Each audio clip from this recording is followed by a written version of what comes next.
Salut à tous les gars, c'est Lohan et aujourd'hui on se retrouve pour une toute nouvelle vidéo, une vidéo exceptionnelle. Rappelez-vous de J-Sport Coach, on avait fait une vidéo avec lui l'année dernière il me semble. D'ailleurs elle va pop ici la vidéo.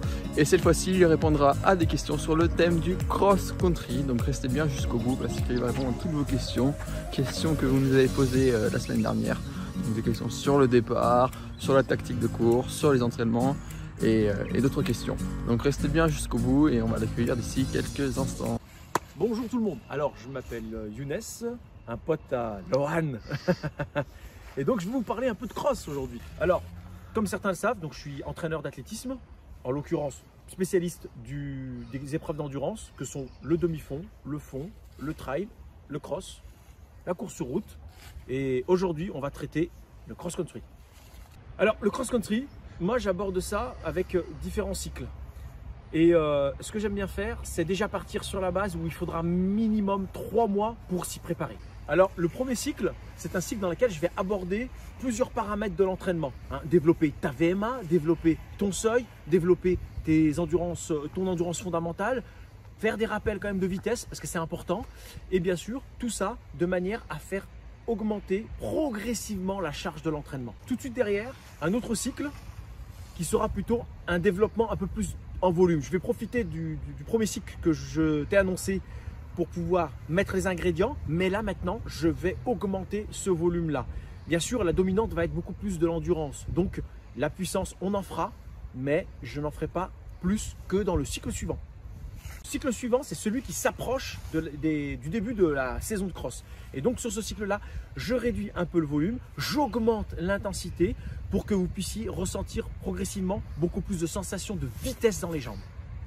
Pour les cycles, en termes de durée, minimum 3 semaines, on peut aller jusqu'à 6 semaines. Voilà. Ensuite, pour le parti un peu plus de développement en volume, je suis sur des fois un bloc de 3 semaines, 1 semaine, plus 2 semaines, ou des fois 2 fois 3 semaines avec 1 semaine entrecoupée. Pour la période d'intensité, je suis sur 3 semaines plus 2 ou des fois 3 plus 3. Après, je peux aussi travailler sur 2, 1 semaine plus ou moins en off et 3 derrière. Des fois, ça peut être important parce que souvent le calendrier et les vacances qui viennent se greffer des fois, c'est cette possibilité qui s'offre à moi. Sur ce premier cycle, quand je parle de ramener les choses progressivement, je fais en sorte qu'il y ait une séance de seuil. Les séances de seuil, c'est des séances sur lesquelles vous allez travailler sur des 2, 3, 4 minutes sur des allures proches de votre allure de cross-country. Et votre allure de cross-country, elle se situe dans un spectre entre 85 voire 88%.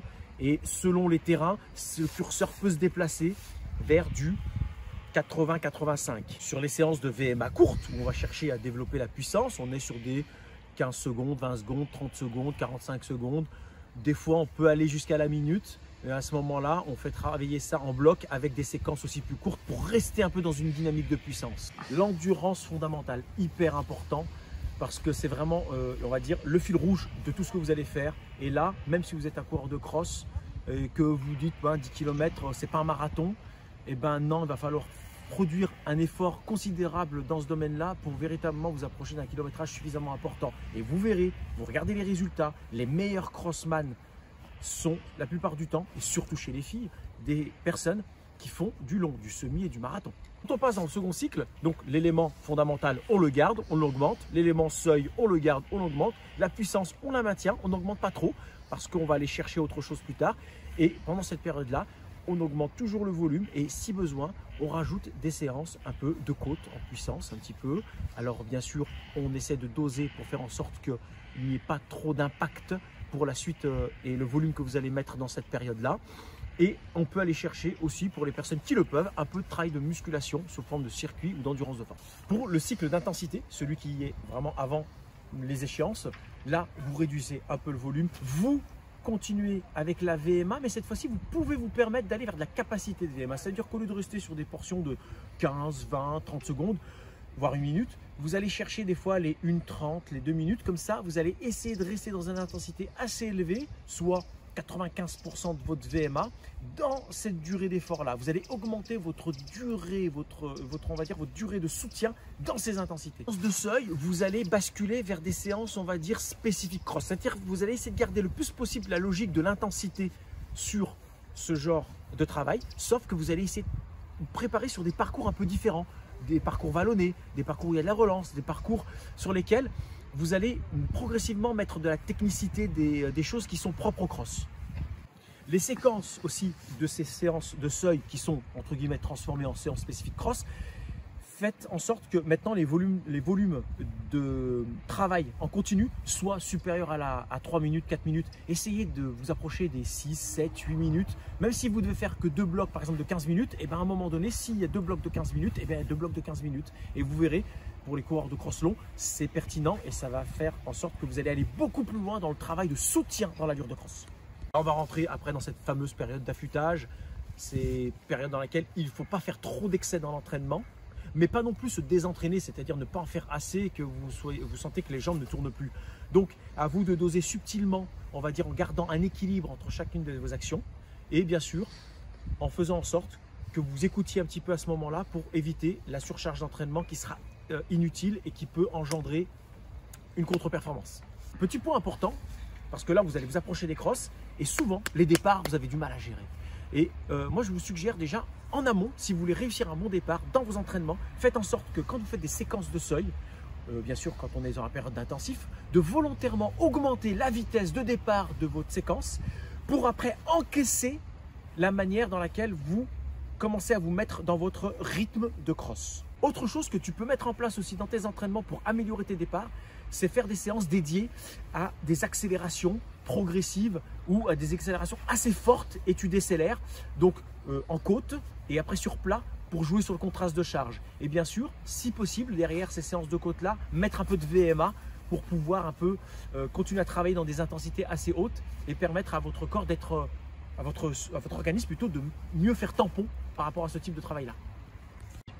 Avant le départ de la course aussi, il y a une stratégie à avoir qui est très importante. Souvent, quand vous vous entraînez, quand vous faites plutôt votre cross, votre cœur n'est pas encore au maximum ou n'est pas forcément dans la zone que vous souhaitez. Et il y a certains athlètes qui sentent qu'ils s'étouffent sur les premiers kilomètres ou qui s'étouffent les premiers mètres parce qu'ils ont peut-être besoin d'un peu plus de lignes droites ou des lignes droites beaucoup plus prolongées. Et c'est ce qui fait qu'après, vous allez avoir une meilleure accroche cardiaque et respiratoire. Donc, moi, ce que je vous suggère, si vous voyez que vous avez du mal à, on va dire, encaisser le départ parce que des fois, vous manquez d'air, faites plus de lignes droites ou faites des lignes droites un peu plus prolongées plutôt que des lignes droites courtes dans lesquelles votre cœur n'a pas forcément le temps de monter. Maintenant, le cross, il se court, on va dire, de 3 manières différentes. Il y a des personnes qui aiment bien aller vite dès le départ, mais parce qu'ils ont une capacité à se gérer et derrière, ils ont un système tampon qui permet véritablement, quand ils prennent un bon départ, de pouvoir maîtriser ça par la suite. Et pour les personnes qui se connaissent, optez pour cette solution-là. Bien sûr, attention, pour les personnes qui ne se connaissent pas, il ne faudra pas utiliser cette stratégie-là. Ensuite, il y a la stratégie plutôt du negative split. Les personnes qui ils vont être prudents, ils vont démarrer, on va dire, en faisant un départ pour pas trop se faire renfermer, mais ils ne portent pas beaucoup d'importance sur le départ parce qu'ils partent du principe où sur un cross long par exemple, il y a le temps véritablement de se repositionner et c'est vrai. Et donc ces personnes-là, on les voit en fait, ils sont au milieu de la course et progressivement on les voit vraiment monter et finalement faire une belle place. Et après il y a le profil de coureurs qui sont plutôt les coureurs qui sont très métronomes. Ils aiment bien partir dans l'allure qui semble être celle qu'ils vont pouvoir tenir tout le long et ils restent dedans et tactiquement ils essayent de profiter plutôt de chaque attaque pour essayer de faire une petite différence. Après, pour les personnes qui veulent jouer une place, qui veulent jouer vraiment tactiquement, on va dire, un positionnement important, vous pouvez partager la course en 3 parties. Il y a la première partie, c'est celle où vous allez vous positionner. C'est celle où vous prenez moins de risques parce que ça ne sert à rien d'en prendre à ce moment-là. Après, il y a le deuxième tiers, c'est celui dans lequel souvent on subit et où vous faites subir des attaques. D'accord? Et c'est à ce moment-là qu'on essaye de faire en sorte que les personnes qui gravitent autour du peloton, qui, entre guillemets, ont pris des risques mais qui n'ont pas à y être, vous les faites sauter un petit peu. Voilà. Et après, bien sûr, il reste sur le dernier tiers les personnes qui vont être susceptibles de se disputer les places. Et bien sûr, là, c'est à un moment donné, c'est comme une sorte de poker menteur. C'est à qui va peut-être faire l'accélération qui va dégager les autres ou après tout de suite se repositionner sur l'allure de croisière ou les personnes qui vont être attentifs pour pouvoir accélérer sur la fin. Quoi qu'il arrive, de toute manière, pour cette fameuse, on va dire, partie finish, il y a 3 facteurs de performance, on va dire 3 facteurs à développer qui vont être importants pour pouvoir mieux finir.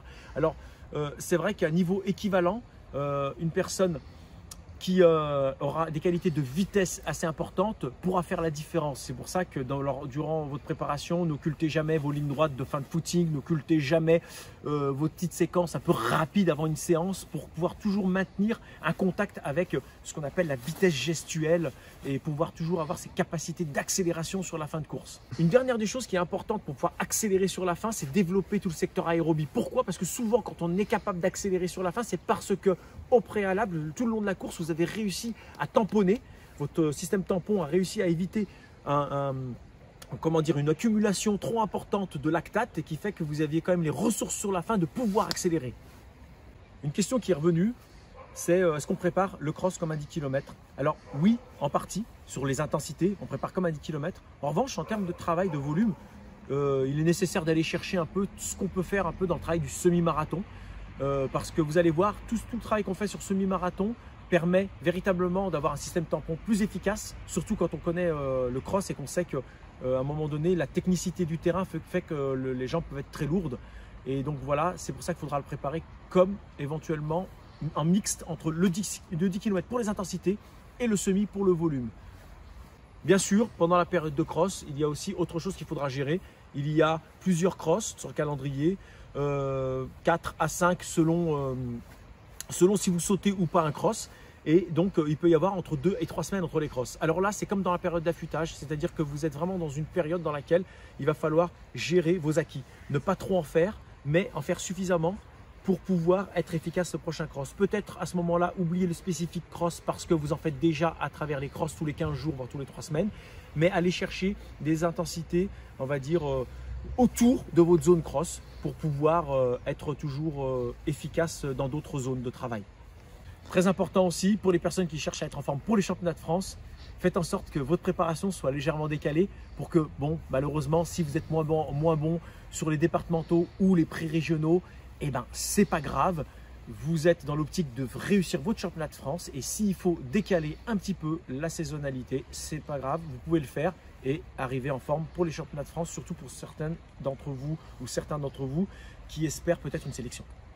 Merci à tous d'avoir suivi la vidéo, c'était super sympa et merci à J-Sport Coach d'avoir répondu à toutes vos questions en espérant qu'il vous a éclairé.